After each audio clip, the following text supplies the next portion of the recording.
நான் வந்து 2 டேஸ் கொண்டு தான் வந்து மிஷினில் வந்து துணி போடுவேன். 2 டேஸ் இல்ல 3 டேஸ்க்கு கூட ஆயிடும். 3 டேஸ் கொண்டு துணி நல்லா சேர்ந்ததுக்கப்புறம் தான் போடுவேன். ஏன்னா நான் வந்து பாப்பா ட்ரெஸ்ஸு, ஹஸ்பண்ட் ட்ரெஸ் 2மே வந்து கையில வாஷ் பண்ணிடுவேன். மீதி இருக்கிற ட்ரெஸ் மட்டும் தான் நான் மிஷினில் போடுவேன்.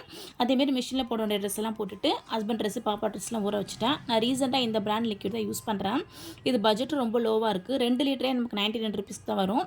லாஸ்ட் 2 மந்த்தாகவே யூஸ் பண்ணிகிட்ருக்கேன். ரிசல்ட் ரொம்ப சூப்பராக இருக்குது. ஏரியல் நான் ஃபஸ்ட்டு யூஸ் பண்ணிகிட்டு இருந்தேன். அதுக்கு ஈக்குவலாக இந்த லிக்விட் இருக்குது. துணி ஊற வச்சுட்டு பாப்பாக்கு எப்பயுமே செக்கில் ஆட்டின தேங்காய் எண்ணெய் தான் வந்து அவளுக்கு ஃபுல்லாக மசாஜ் பண்ணிவிட்டு ஒரு 10 நிமிஷம் ஊற வச்சுட்டு குளிக்க வச்சுருவேன். அதேமாதிரி மதியம் போல் அவளுக்கு ஃபுல்லாக எண்ணெய் தடவி ஊற வச்சு அவளை குளிக்க வச்சுட்டு ட்ரெஸ்லாம் வாஷ் பண்ணி போட்டுட்டு பாப்பாக்கு சாப்பாடு விட்டு தூங்க வச்சுருவேன். கரெக்டாக 4:30 போல் எழுந்திருப்பா, இல்லை 5 o'clock போல் எழுந்துருவா. எழுந்துட்டானா அவளுக்கு இன்கேஸ் மதியம் கம்மியாக சாப்பிட்றதானா சாப்பாடு விட்டுவிடுவேன், இல்லைனா ஸ்நாக்ஸ் ஏதாவது கொடுப்பேன்.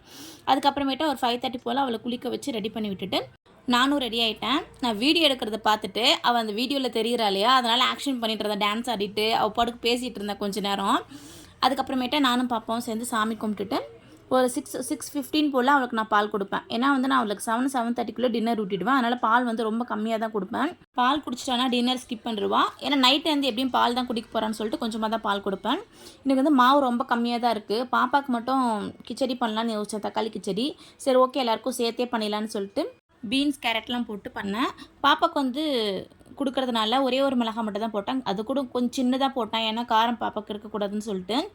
அதுக்கப்புறம் பாப்பா வந்து அப்படியே சாப்பிடுவா. எங்களுக்கு மட்டும் கொஞ்சமாக தேங்காய் சட்னி அரைச்சிக்கிட்டேன். ரொம்ப சூப்பராக இருக்கும். இது ரெசிபி ஆல்ரெடி நம்ம சேனலில் அப்லோட் பண்ணியிருக்கேன். அதோட லிங்க் வேணால் நான் இதில் அட்டாச் பண்ணுறேன். ரவை குலையாமல் பொல பொலன்னு சூப்பராக வந்திருந்தது.